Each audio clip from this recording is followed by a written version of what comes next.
Bonjour les élèves de la deuxième année baccalauréat, option sciences physiques.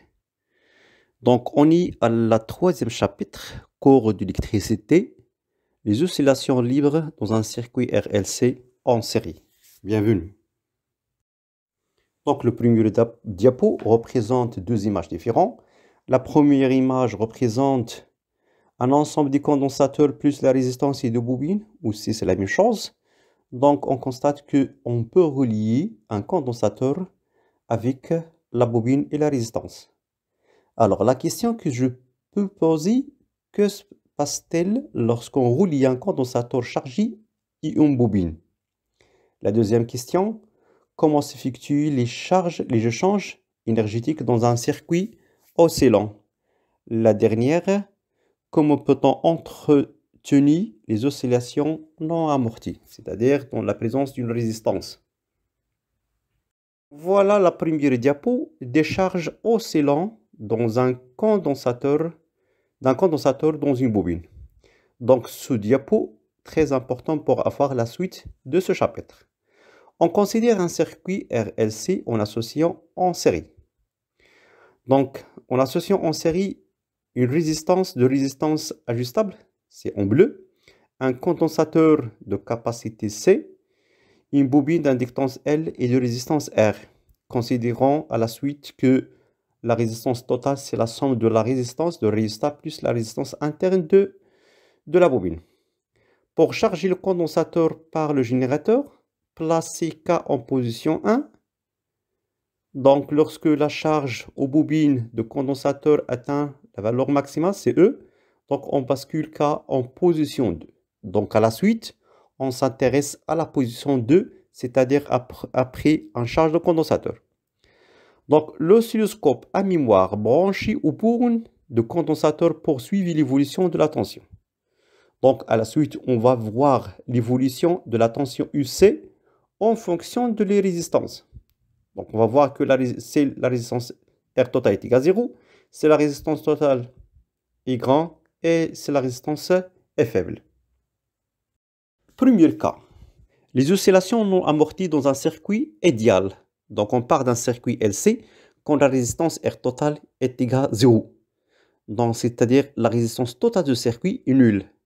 C'est la résistance interne de la bobine et plus la résistance ou de la résistor. Donc, l'évolution UC représente une forme. Donc, on part d'un régime périodique. Un régime périodique. Sa période T0 est égale à 2π sur la pulsation, oméga 0, est égale à 2π la racine L fois C. Donc, c'est la première cas. On va voir à la suite les équations différentielles plus bilan énergétique. Alors, tout d'abord, on commence par le montage expérimental. Contient un condensateur déjà chargé, plus la bobine sans résistance interne, c'est-à-dire on peut le négliger. Donc, je représente le sens de courant, I. Je représente le sens de tension UC-UL, c'est le sens inverse de courant. La deuxième, supposons maintenant que la question, c'est établir l'équation différentielle en fonction du UC. Je commence par la loi d'activité de tension, UL plus UC est égal à 0. Les relations d'un condensateur I est égale à dQ sur dt et Q est égal à CUC. Donc, dans la relation de I est égale à C, la dérivée du C sur dt. Alors, la loi d'Ohm pour une bobine, UL est égal à L dI sur dt plus R fois I. Donc, la résistance négligeable, R est égal à 0. Donc, implique que EL est égal à L dI sur dt. On va chercher à la suite la dérivée de l'intensité de courant par rapport à T. Donc, dI sur dt est égal à D sur dt. Je remplace I par l'expression précédente, c'est C dérivée du C sur dt. Donc, c'est constante. Donc, est égal à C, D sur dt, du C sur dt. Donc, UL est égal à LC, D carré UC sur dt carré. Faites attention, D carré UC sur dt carré. Alors, UL plus UC est égal à 0. Je remplace UL, c'est LC D carré UC sur dt. Je garde UC est égal à 0. Donc, l'équation différentielle en fonction de UC, c'est D carré UC sur dt carré plus 1 sur LC fois UC est égal à 0. Supposons maintenant, on va établir l'équation différentielle en fonction du Q. En fonction du Q, la charge. Donc, UL plus UC est égal à 0. I est égal à dQ sur dt. Sa dérivée par rapport à dt, c'est d carré q sur dt carré. Q est égal à CUC. Donc UC est égal à Q sur C. Donc UL est égal à DI sur DT. Je remplace DI sur DT. Donc ça donne L d carré Q sur DT carré. Donc on revient à la loi d'activité de tension. Donc UL plus UC est égal à 0. Donc je remplace UL. Je remplace EL, c'est L d carré Q sur dt carré plus Q sur C est égal à 0. Finalement, tout je multiplie par, je divise par L. Donc ça donne l'équation différentielle en fonction du Q, c'est d carré Q sur dt carré plus 1 sur LC fois Q est égal à 0. La quatrième paragraphe, on parle de la solution de l'équation différentielle. Donc je continue, c'est d carré UC sur dt carré plus 1 sur LC UC. Donc, c'est une équation différentielle. Leur solution s'écrit sous forme UC est égal à UM cos 2P sur T0 fois T plus phi. C'est la solution. Donc, UC, c'est la tension aux bornes de condensateur. C'est en volts. UM, l'amplitude des oscillations en volts constante. Phi, c'est la phase de mouvement à l'instant T égale 0. T0, c'est la période propre des oscillations. N0, c'est la fréquence propre des oscillations en Hertz. Oméga, c'est la pulsation en propre en rad seconde moins 1. Et sachant que T0 est égal à 2P, la racine de LC, et T0 est égal à 2P sur oméga, T0 est égal à 1 sur N0. La cinquième paragraphe, on parle de l'expression de la période propre, T0.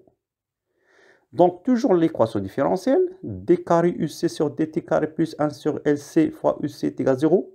Donc, son solution, c'est UC est égal à UM cosinus 2P sur T0 fois T plus phi. Donc, on va calculer la deuxième dérivée du UC et je le remplace dans l'équation différentielle. Donc, tout d'abord, on commence par la première dérivée. d'UC sur dt est égal à d sur dt. Je remplace UC par EM cos 2P sur T0 plus phi. Donc, EM constante. Donc, d'UC sur dt est égal à EM. Dérivée par rapport à dt cos 2P sur T0 fois T plus phi. Donc, sachant que c'est une fonction mathématique, donc la dérivée de la constante, c'est moins sinus. Donc, d'UC sur dt moins UM. Donc, la constante, c'est 2P sur T0 sinus 2P sur T0 plus phi. Donc, finalement, je calcule la deuxième dérivée, d carré UC sur dt. C'est moins EM 2P sur T0. La dérivée par rapport à dt de sinus. Donc, sinus 2P sur T0 fois T plus phi. Donc, bien sûr, donc la dérivée carré, d carré sur UC sur dt, c'est moins 2P sur T0 carré fois UC.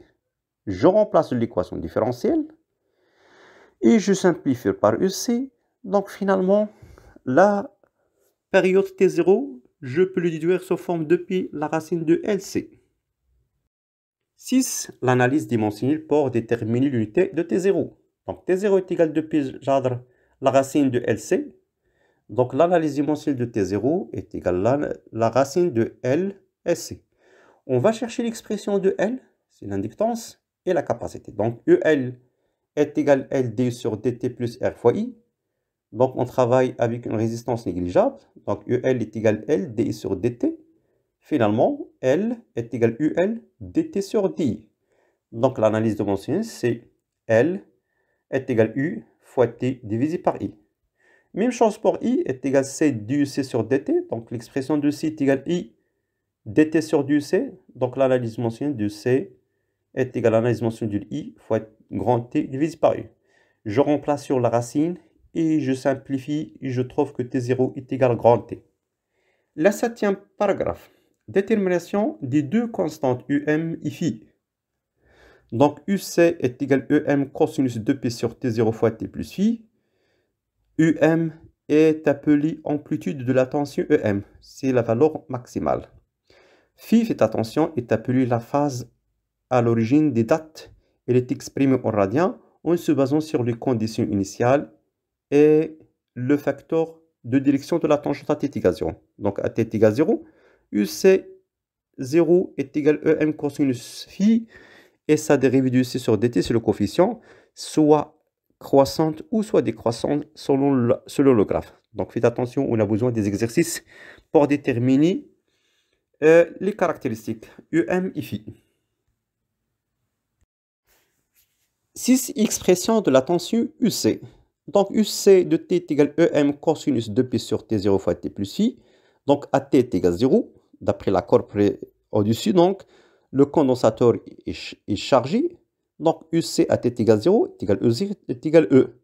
Donc je peux remplacer. Donc E est égal à E cosinus 2P sur T0 fois 0 plus phi. Donc cosinus phi est égal à E divisé par E implique que cosinus phi est égal à 1. Donc, d'après trigonométrie, donc, phi est égal à 0 radien. Donc, EC est égal à E cosinus de P sur T0 fois T. Donc, encore, on a besoin d'autres exercices pour approfondir un peu. La septième. Expression de la charge Q. Donc, Q est égal à CUC. UC est égal à E cosinus de P sur T0 fois T. Donc, Q est égal à C fois E. C donc Q est égal à C fois EC. Donc je peux remplacer. Donc je trouve que Q est égal à QM cosinus de P sur T0 fois phi. Oui, c'est la huitième. Donc la huitième, courbe de variation d'énergie dans un circuit idéal, LC. Donc T0 est égal à 2P la racine de LC. Donc la courbe représente l'évolution d'énergie totale, énergie stockée dans un condensateur, énergie immagasinée pour la bobine.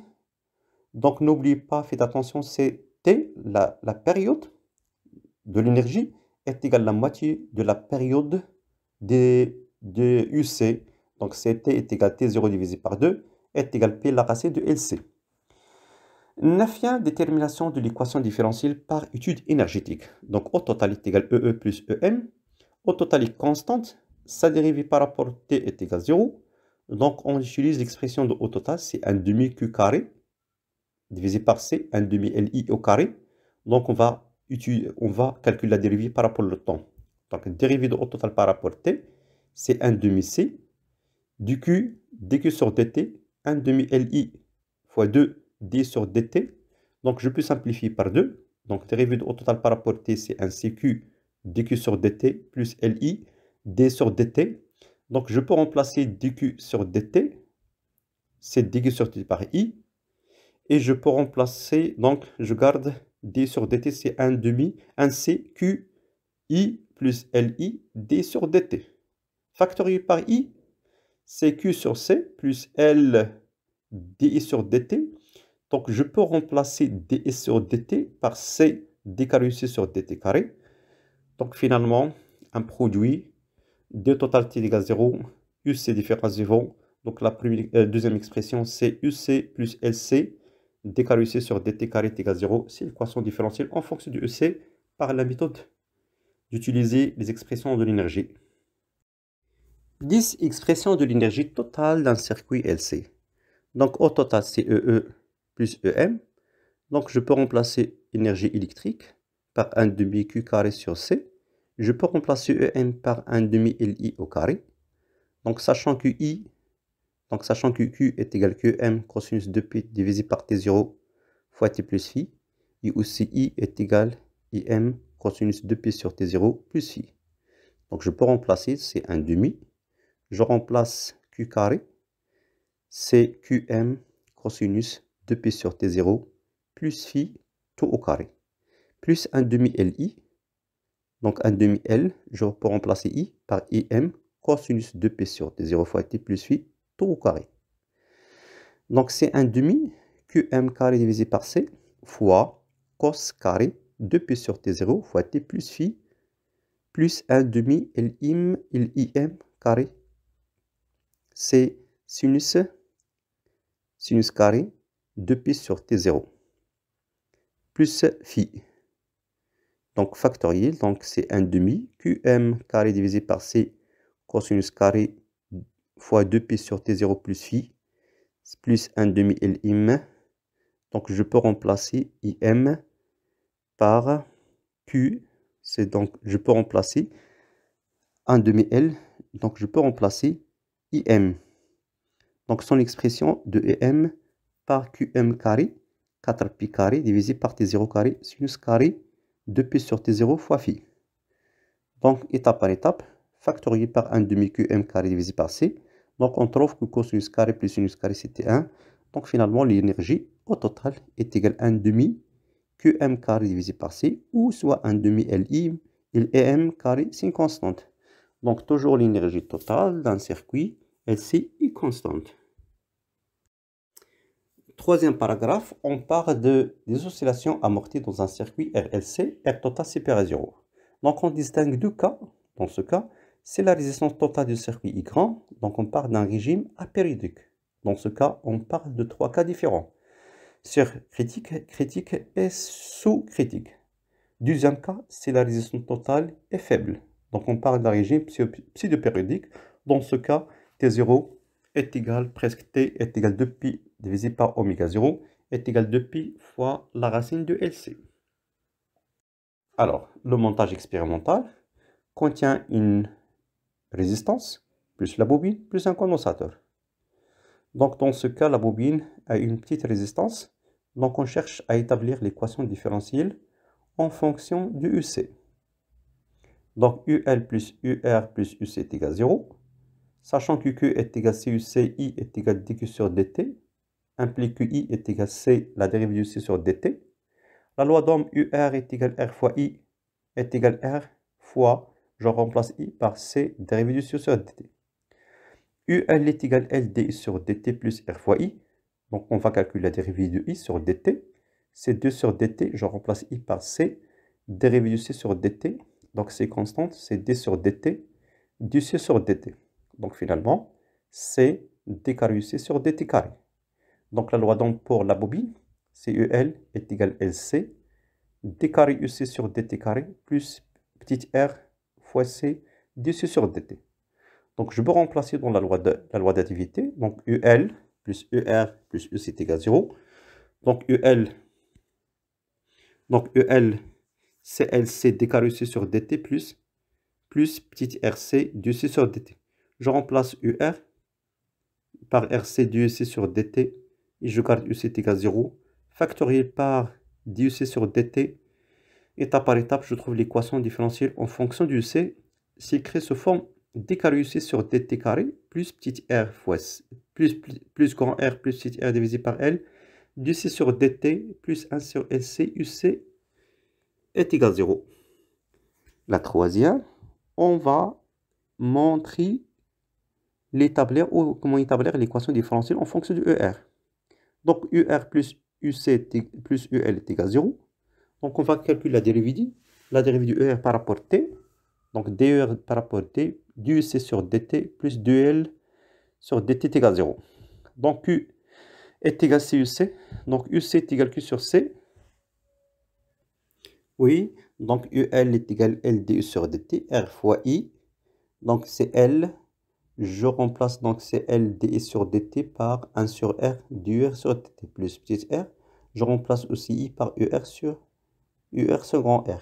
Donc finalement, la dérivée du ES sur dt, c'est LR d carré ER sur dt carré plus petit r divisé par R du R sur dt.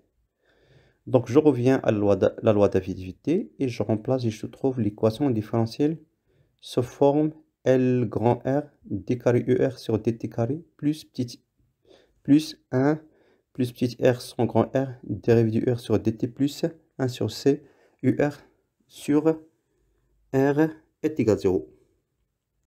La troisième, on parle de l'expression de l'énergie totale d'un circuit RLC. Donc UC plus UR plus EL est égal à 0. Donc l'équation différentielle, c'est d carré UC sur dt carré plus grand R plus petit r L d'UC sur dt plus 1 sur LC UC est égal à 0. Donc ça donne LC d carré UC sur dt carré plus UC est égal à moins, entre parenthèses, grand R plus petit r fois C d'UC sur dt. Donc au total, c'est EE plus EM.